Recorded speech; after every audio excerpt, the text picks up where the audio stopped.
Hi, Laura. First and foremost, just any thoughts on Mikayla getting brought into the club? I know that's a very recent acquisition. Yeah, excited about it. Michaela trained with me when she was still at college at BYU when I was in Utah. I was always a big fan. I thought she was an exceptional talent coming out of college when she came out. Obviously, did decently well at Orlando, then got a move back to home. Um, and for whatever reason, wanted to look at something different. And yeah, I'm really excited to work with her. I think she has loads of different qualities that could be great for our team. Thanks, Charles. And then we'll go over to Jeff.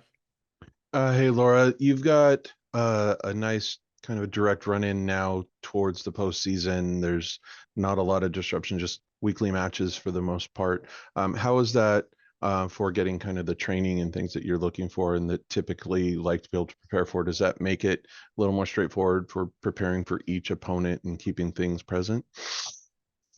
Uh, I'd like to think so. Unfortunately, this week definitely hasn't been straightforward. We've had sickness go through the group, which has meant that we've trained in with multiple different starting 11s and trained again today with a different starting 11 just due to the fact that we've got people who've been sick. So yeah, whenever things feel like they could be simple, it doesn't tend to be the Seattle rain way. We like to have a little bit of adversity. Um, so, so yeah, I think we love to have training. We love to be able to get the group prepared as best we can. We've had to really go on the fly these last couple of days, not knowing who was going to be able to travel or not. Some have made it, some have not. But I'll leave that surprise to see who it is when the availability report comes out. Um, and and yeah, so in an ideal world, yes, training and having all that available to us would be amazing. But unfortunately, this week just hasn't worked out that way. But I tend to be used to it. I feel like this club always deals with adversity well. Thank you. Thanks, Jeff. And Steve. Hi, Laura. To follow up on that, obviously you're not going to give away any secrets here, but how are some of the other players that have been on the availability report recently doing, like Shea and well, Ryan Brown, I guess, is hopefully coming back soon, I think. Yeah, Shay and Ryan are pretty close. Ryan's starting to do stuff with the team again now. I believe Shay will start next week to do that. Um, Lynn is further away than they are. So yeah, I don't think we've brought anyone back from injury this week. No. No one's come back from injury that was unavailable. Oh, Hannah Glass. Hannah Glass was available. Was available. Let's say that. Okay. And so looking to the game tomorrow, Washington is a team that can punish you a lot of different ways. They have a number of attacking players that can dribble at you, that can cross, that can run onto balls. Yeah.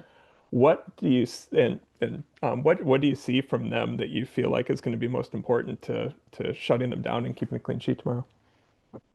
Yeah, I think just recognizing what they're trying to do. I think one thing that they've been since the break is really adaptable and fluid in how they play. They play in multiple different formations. They play players in multiple different roles. Trinity plays on the left, Trinity plays on the right, Trinity plays down the middle. All of these things mean you've just got to adapt in the moment. So we've tried to prepare as best we can for all of those adaptations as the game goes on. And know that, we've done a good job of late, outside of the Portland game, of really reducing the opponent to limited opportunities when we've been away from home. And hopefully tomorrow we can keep that up. We always know these are a tough team to play against. But I even think in the home game, we didn't play great in the first half at home, but I thought in the second half, we started to establish ourselves more in the game, and created more opportunities for ourselves. We just get the tying goal or move it on to get points. So hopefully we've talked about it this week about learning from that and trying to stamp our authority in the game as best we can, but whilst also respecting what they're trying to do, and that may change as the game goes on. Thanks, Steve. And then we'll go back to Charles. I just wanted to ask about G and what, she was able to, contribute during her time here. Obviously, the release we got mentioned her wanting to play competitive minutes. I know we've talked so much about how this is a deep squad. Can you just, speak to that move and what G meant to, this group? Yeah, well, we didn't lie to you the other day, Charles. She was sick, but you did witness her saying bye to everybody. So, yeah, G's a fantastic person, first and foremost. Has been a fantastic professional for this team. Obviously hasn't been able to get the minutes that she's wanted this year, and felt that it's an important time for her in her career and what's about to come, World Cup qualifications and all those types of things.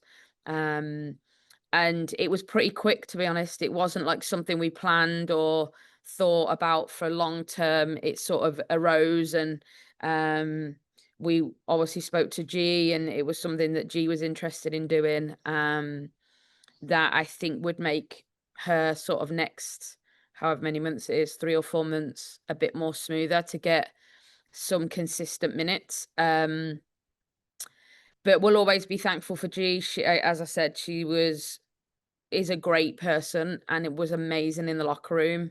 Always knew how to make people laugh and smile, and no matter what was happening. Right, last year was a year that G had never felt in her whole career, but still she turned up every day. She still had a smile on her face. She kept everyone else's spirits high, so we'll always be grateful for that.